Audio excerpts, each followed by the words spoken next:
Hi, I'm Tyler Elliott with Elliott Remodeling, and in this segment I'm going to show you how to replace your furnace filter.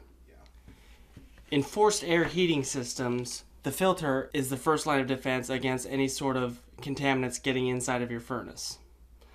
Your furnace filter is usually located somewhere other than where your furnace is, although occasionally it is located on the furnace. In this case, in the ceiling of the second floor. Replacing your filter is really quite simple. Simply open the grate, remove the old filter, and place the new one in and close the grate.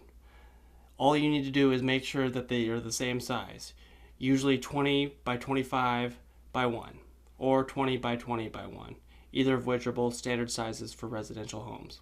A good time to replace your filter is every 6 months, although depending on your area and how much debris is in your house, you may need to do it more often.